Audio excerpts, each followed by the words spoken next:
Hace pocos días, la página web Ranking Royals, que se dedica a publicar rankings y estadísticas sobre temas diversos, publicó el ranking de los países del mundo en función del coeficiente intelectual medio de su población. El ranking lo encabeza China, con un coeficiente promedio de 107.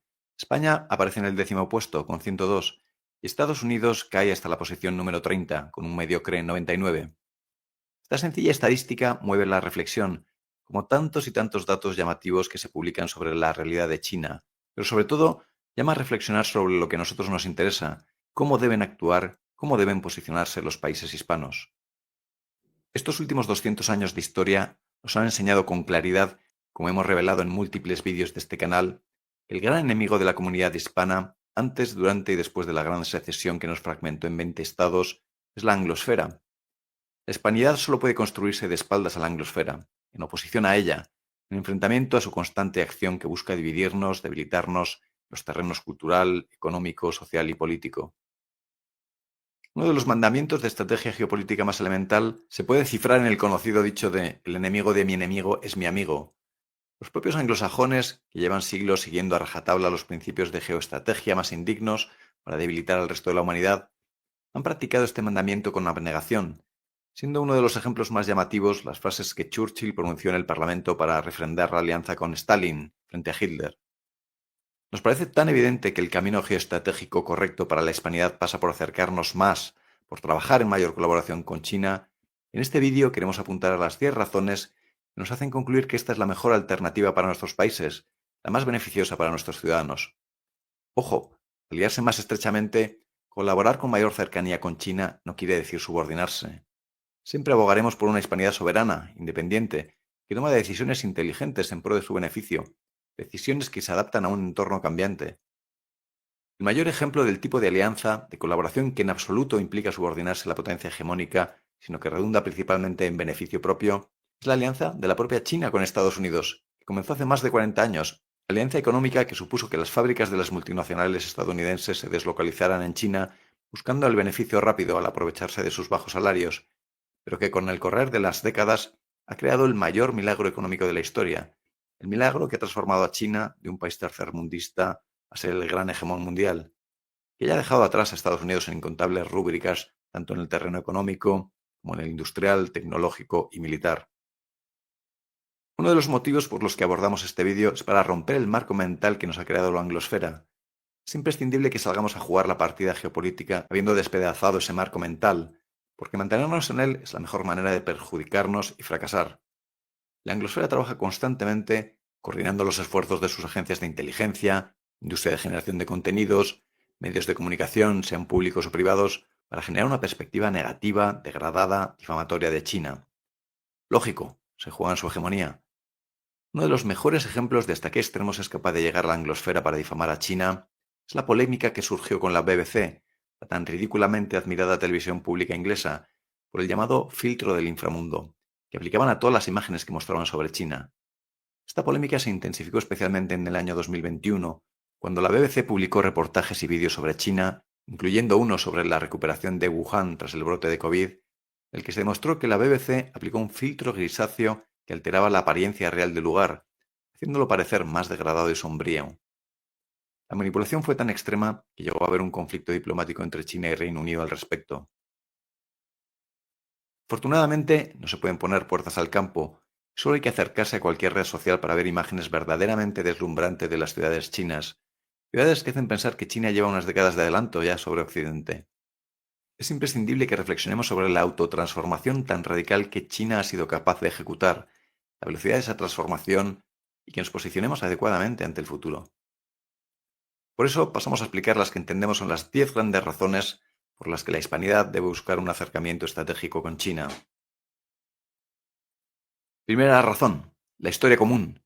El pasado común de la hispanidad y China es un pasado de enorme beneficio compartido, basado en el comercio justo y el respeto mutuo. Es lo que se ha dado en llamar acertadamente como la primera globalización, el comercio del galeón de Manila, que comenzó en 1565 tras el descubrimiento del tornaviaje por Urdaneta y que hacía que llegaran las manufacturas de China a América y a Europa, a la España europea. A cambio de productos como seda, porcelana, nácar, mantones, biombos, abanicos, especias, tapices, la hispanidad enviaba cacao, tabaco, azúcar, algodón, vacas, caballos y también plata. La plata que era tan apreciada, que fue tan útil para la economía de China, tanto que los famosos reales de A8 eran resellados, eran validados como moneda propia por las autoridades chinas.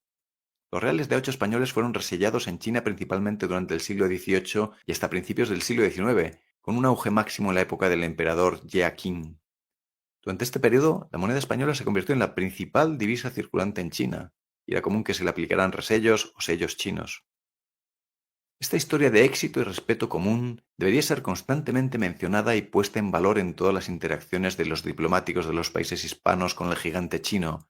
En cada oportunidad que tengamos, debemos insistir sobre ella, recordarla, especialmente en contraposición a la historia de agresión y humillación que ha supuesto para ellos la relación con la anglosfera.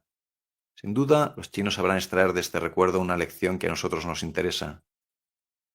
En el pasado demostramos que la actitud, la personalidad, los valores de la hispanidad encajan a la perfección con los valores de China. 250 años de comercio pacífico, mutuamente beneficioso, de pleno respeto, así lo atestiguan. ¿Qué nos impide reeditar esa situación? Segunda razón. China es una cultura milenaria muy poco violenta, que destaca por su perspectiva pacífica de la existencia. Es decir, es completamente lo opuesto a la anglosfera, que lleva siglos demostrando ser la comunidad más agresiva del planeta, que ha dejado un reguero que se calcula en torno a los 100 millones de muertos en su interacción con el resto de la humanidad, con innumerables crímenes contra el género humano, que van desde la esclavización de sus vecinos irlandeses, el exterminio de todos los aborígenes de Tasmania, que van de los 3 millones de muertos en la hambruna de Bengala, al uso de la drogadicción para someter a un país, como sucedió en las guerras del opio. Pese a lo que los medios anglosajones nos cuentan sobre la agresividad militar del malvado ejército rojo chino, los datos hablan por sí solos. La realidad es que Estados Unidos cuenta con 800 bases militares fuera de su territorio. El siguiente país en la lista es Reino Unido, con 145 bases militares, y China tiene hoy día solamente 2 bases militares fuera de su país. China no tiene una historia de agresión militar a otros territorios, como sí tiene y abundantísima la anglosfera. Es más, como mostramos en nuestro vídeo titulado 50 agresiones anglo contra los países hispanos, las agresiones que hemos sufrido los hispanos a manos de los anglosajones han sido muy frecuentes y algunas muy trágicas. Que la naturaleza anglo es y será la agresión lo demuestran las polémicas declaraciones recientes de Trump hacia Panamá, que caen sobre el suelo mojado de la invasión de 1989 que causó nada menos que 6.000 muertos. La historia de China es tan pacífica que algunos analistas como el ruso Daniel Stulin se burlan de ella diciendo que no ha ganado una guerra en los últimos 2000 años. Además, sus últimos 200 años son un relato verdaderamente entristecedor de cómo han sido brutalmente agredidos por varias naciones, por Gran Bretaña en las guerras del opio, por Occidente en su conjunto, con el máximo ejemplo de la toma de la ciudad prohibida de Pekín en 1900, por la llamada coalición de las 8 naciones, Gran Bretaña, Francia, Estados Unidos, Japón, Rusia, Alemania, Austria-Hungría e Italia, y con el colofón trágico de la invasión japonesa de 1937, que causó numerosas matanzas y atrocidades, siendo la más conocida la masacre de Nankín, con cientos de miles de muertos, reflejada en la excelente película La ciudad de vida y muerte. No queremos perder objetividad. Es cierto que China tiene conflictos abiertos sobre territorios como Taiwán, Tíbet, la situación en Hong Kong, que son constantemente utilizados por los medios de la anglosfera para demostrar la supuesta agresividad china. Pero dado que no podemos entrar a analizarlos en detalle porque nos llevaría horas, nos limitaremos a decir que para China se trata de conflictos internos. Pensamos que esa consideración se ajusta mucho a la realidad. Tercera razón. China no busca extender su modelo político. Contrario que la anglosfera, que hace bandera de su modelo político, de la democracia liberal tal como ellos la entienden, y que ha iniciado gran número de agresiones internacionales con la excusa de la defensa de esa democracia, que plantean como un bien en sí mismo, China no pretende implantar su propio modelo político. Ese modelo tan peculiar adaptado a la idiosincrasia de la cultura china, y que no cabe duda que para ellos es un modelo exitoso. China comercia con todo el mundo, plantea relaciones ganar-ganar mutuamente beneficiosas para ambas partes, y no trata de influir sobre la vida política de su interlocutor, tanto si se trata de una democracia clásica europea, una dictadura africana o una teocracia islámica. Os podrá gustar más o menos, pero desde el punto de vista de los países hispanos, esto es sin duda una ventaja, especialmente cuando consideramos que las democracias liberales que nos ha vendido la anglosfera a los países hispanos han sido la puerta de entrada a la corrupción de la élite política, a la dejación en la defensa de los intereses de la nación, a la venta de los recursos naturales propios, a la subordinación por la deuda externa, es decir, al prolongado fracaso nacional. Cuarta razón. China no es víctima de su oligarquía financiera. En la anglosfera, el poder último es la oligarquía financiera. Gracias a Internet, cada vez es más evidente que detrás del poder político, mediático, cultural, maneja los hilos, manda la oligarquía financiera. Los gigantescos vehículos de inversión, los cada vez más conocidos megafondos como BlackRock, Vanguard, participan y manipulan los grandes sucesos políticos, desde el reparto de las tierras de Ucrania hasta la explotación del Canal de Panamá. La oligarquía financiera anglo, que ha convencido a Occidente de que abra las puertas de sus naciones para meterse hasta la cocina, manda y manda en todo Occidente. En España, más del 50% de la propiedad de las empresas cotizadas en bolsa pertenece a extranjeros, y obviamente la gran mayoría de ellos son los fondos anglosajones. Más de 20 de las 35 empresas del IBEX 35 tienen participaciones de control por los 4 megafondos anglo: BlackRock, Vanguard, Fidelity y State Street. En China esto no sucede. Por encima de la élite económica se impone con claridad el poder del PCC, el gobierno, que con más o menos acierto defiende los intereses del pueblo chino. El ejemplo que mejor demuestra esto fue el pulso entre el gobierno chino y el conocido multimillonario fundador de Alibaba, Jack Ma, quien criticó la legislación financiera china. El pulso se saldó con la derrota pública de Ma. Sus empresas recibieron una multa por valor de unos 2.300 millones de euros. Él fue apartado de la dirección de la empresa y desapareció de la vida pública durante varios años. China quiere comerciar, quiere eliminar barreras al comercio internacional, pero al menos hasta el día de hoy no busca colonizar financieramente a otros países, no busca someterlos por la deuda, no ha intentado imponer su moneda como la divisa de referencia mundial para beneficiarse de los privilegios que eso conlleva, y en ningún caso ha iniciado conflictos para imponerla. Quinta razón. China no ha tratado de crear un orden internacional retorcido a favor de sus intereses. En el primer punto aludíamos a los 250 años de relación mutuamente beneficiosa entre China y la Hispanidad, relación que no habría sido posible sin confianza mutua. Si la Hispanidad confiaba en la calidad de sus manufacturas, China confiaba, entre otras cosas, en la fiabilidad de las monedas de plata españolas. Viendo la constante degradación de las monedas fiat actuales por el abuso que hacen de ellas los gobiernos, resulta más de admirar que el Imperio español mantuviera durante más de 300 años, una moneda con el mismo gramaje y el mismo nivel de pureza, aportando una estabilidad monetaria difícil de imaginar hoy día. Pues bien, a día de hoy no hay razón para pensar que China busca crear un orden mundial abusivo. Hasta ahora, en las últimas décadas, las posturas diplomáticas de China ante cualquier conflicto internacional son extremadamente sosegadas y atemperadas. El ejemplo más obvio es el reciente enfrentamiento con Trump sobre los aranceles. Ante sus exabruptos de ampón y sus sorpresivas y estratosféricas subidas de aranceles, los chinos responden de forma firme, eso sí, pero educada, calmada, y se limitan a replicar la misma subida que ha ejecutado Estados Unidos. No van más allá, no tratan de dañar o humillar a quien les agrede verbalmente, incluso les acusa de provocar la muerte de ciudadanos estadounidenses por fentanilo, 100.000 muertes anuales que el gobierno de Estados Unidos, por otro lado, prácticamente no hace nada por remediar. En los últimos años, China ha mediado en varios conflictos internacionales, tratando de ayudar a promover la paz y la estabilidad en diversas regiones del mundo. Su éxito más notable, ocultado por los medios occidentales, fue la reconciliación entre Arabia Saudí e Irán. China logró que se restablecieran relaciones diplomáticas tras 7 años de enfrentamiento.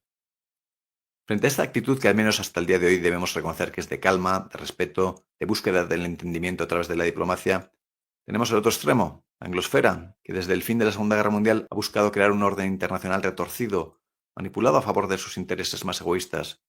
En el ámbito económico ha creado instituciones que bajo un barniz de neutralidad han buscado la ruina, la subordinación de otras naciones y el flujo de riqueza hacia la anglosfera, como el Banco Mundial y el Fondo Monetario Internacional.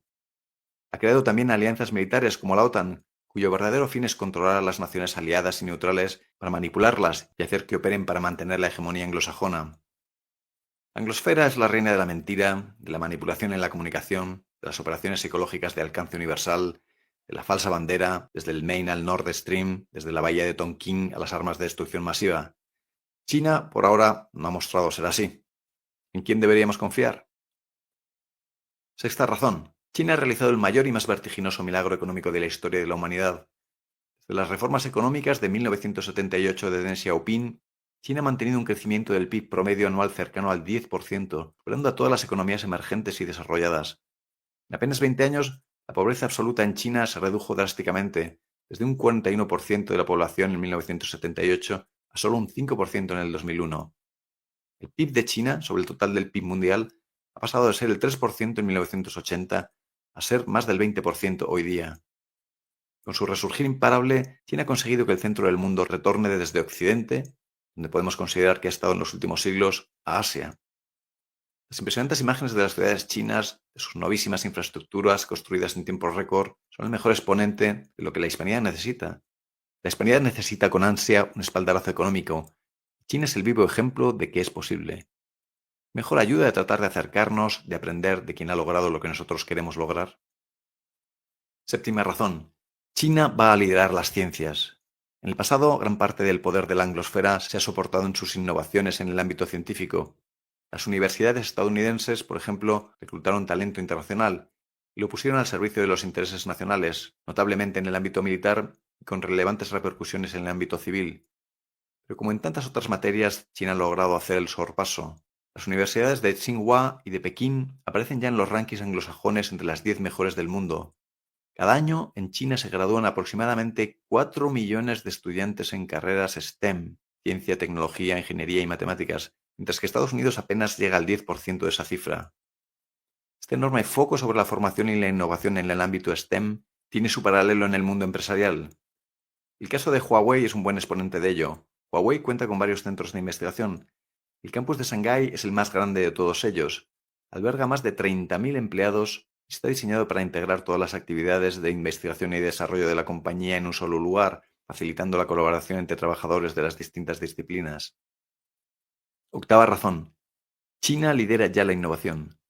Como consecuencia directa del punto anterior, de su poder demográfico, de su capacidad organizativa y de sus valores culturales, China lidera de forma aventajada la innovación en el mundo, con todo lo que eso implica de cara al ámbito militar, industrial y económico.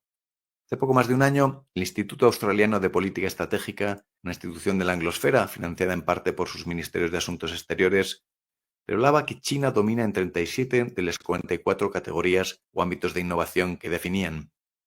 Entre esas categorías encontramos, por ejemplo, la investigación espacial.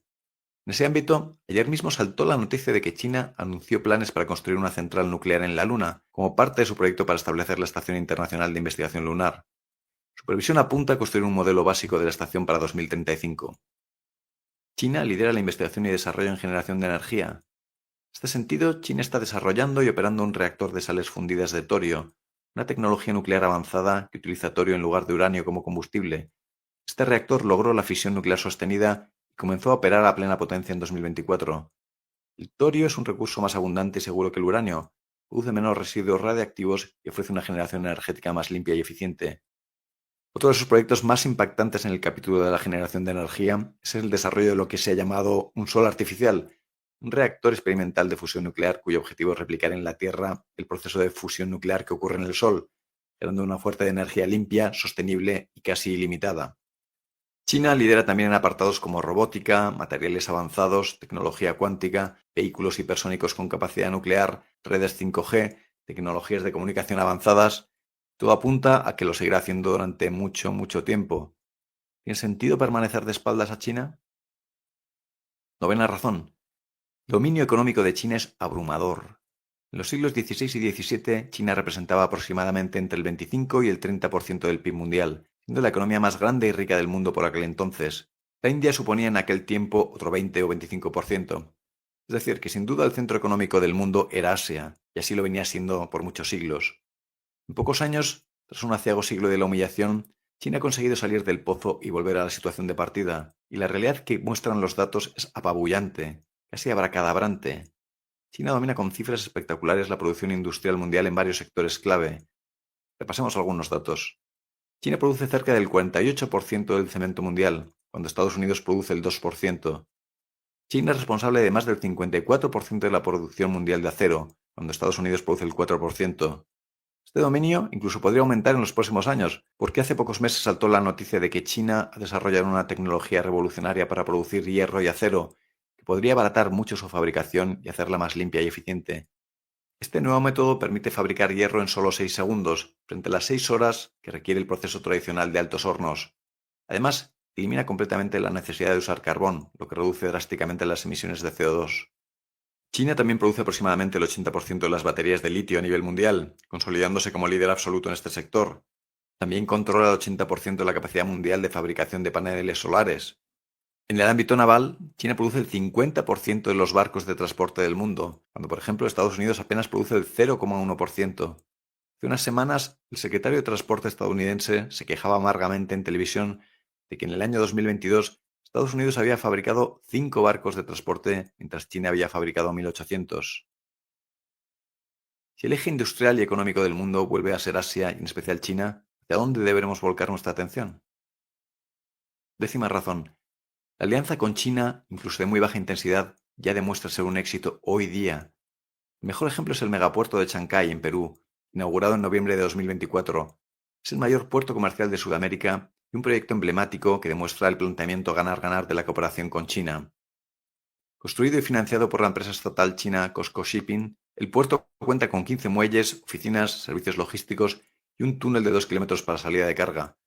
Su ubicación estratégica permite reducir el tiempo de navegación entre Perú y China en aproximadamente 10 días, facilitando el comercio bilateral y regional. Se estima que generará unos 7.500 empleos y posiciona a Perú como un hub logístico para toda Iberoamérica. El puerto tiene capacidad para manejar 1,5 millones de contenedores. En contraposición, Estados Unidos, en 200 años de doctrina Monroe, no ha construido nunca una infraestructura semejante en Iberoamérica, nunca ha planteado proyectos relevantes que ayuden a dar un empujón económico de impacto a la región, porque no solo ve a Hispanoamérica como competencia, sino que cree que su deber es mantenerla en el subdesarrollo para poder expoliarla más libremente. La anglosfera, como revelaba John Perkins en su libro Memorias de un sicario económico, ha usado siempre la estrategia gano yo, pierdes tú, en la que a base de presión y corrupción imponían proyectos sin sentido económico a los países hispanos, con el objetivo oculto de sumergir en la deuda de esos países, apoyándose en la colaboración de sus marionetas del Banco Mundial y el Fondo Monetario Internacional. Una vez endeudados solo había que esperar y hacerse con el control de recursos naturales o con cualquier cosa que interesara a los anglos a cambio de aflojar un poco el dogal de la deuda. Era la jugada perfecta para robar y degradar países por décadas, algo así como drogar a un adolescente inconsciente para aprovecharse económicamente y zombificarlo. Prueba del algodón es que no existe ninguna infraestructura semejante al puerto de Chancay realizada por la anglosfera, ninguna infraestructura relevante que sea un ejemplo de cooperación mutua que crea riqueza de verdad en la región. Si ya está sucediendo, si ya tenemos ejemplos sobre la mesa, ¿nos impide acelerar, profundizar en esta alianza que funciona, que nos aporta valor? Miremos a Brasil. Brasil ha tenido un punto de partida muy similar al de la hispanidad, que cuenta con varias ventajas valiosísimas con respecto a nosotros: la unidad, que además le da tamaño suficiente, y la distancia con Estados Unidos. Brasil lo tuvo claro. Es obvio que el esquema geoestratégico de la anglosfera no le servía, le apresionaba. Se decidió a romperlo, siendo socio fundador de los BRICS. Brasil escogió el camino del mundo multipolar, camino al que cada vez se unen más países. Son 14 los países asociados a los BRICS y otros 20 han manifestado su intención de unirse o asociarse. Para concluir esta argumentación, queremos añadir que no estamos haciendo una evaluación del régimen político chino y que, muy importante, debemos huir de los eslóganes propagandísticos de la anglosfera sobre China, que, como siempre, usan 2 o 3 palabras como comunismo o dictadura para denigrar una complejísima realidad de 1.400 millones de personas. El objetivo de la anglosfera es difamar a China, manipular a los estados estupidizados por su propaganda para que ellos mismos consideren que es inaceptable lo que en realidad es lo más lógico y lo más provechoso: el establecer unas relaciones comerciales y diplomáticas amistosas y provechosas con China. Ese es el objetivo de la cantinela de la defensa de la democracia, de la libertad, de los derechos humanos, del espionaje chino. Viniendo de quien viene, francamente, parece un recochineo, pero le sigue funcionando. Y luchar contra esto es el principal motivo de este vídeo: tratar de despertar conciencias. No defendemos a Xi Jinping, no defendemos al régimen chino, que tendrá injusticias, abusos, desaciertos incontables a sus espaldas. Algunos aspectos del régimen chino, como la censura, se nos hacen especialmente insufribles. Pero tenemos que ver las cosas tal y como son, evaluar objetivamente las características de quienes pelean por la hegemonía global y decidir con quién nos conviene establecer lazos más estrechos, pensando en nuestro propio beneficio. Permanecer entre dos aguas, sin estrategia, sin voluntad, es sinónimo de dejarse arrastrar por la corriente, y seguramente la peor opción. Tenemos que optar por acercarnos, con soberanía, con estrategia propia, pensando en nuestros intereses de largo plazo, abiertos a cambiar y reconducir nuestras decisiones si fuera necesario. Pero esa es la gran pregunta a la que se enfrentan, quieran o no, los gobiernos hispanos y a la que tienen que responder con claridad. ¿Estaremos mejor cerca de las hienas anglo o en la vecindad del tranquilo elefante chino?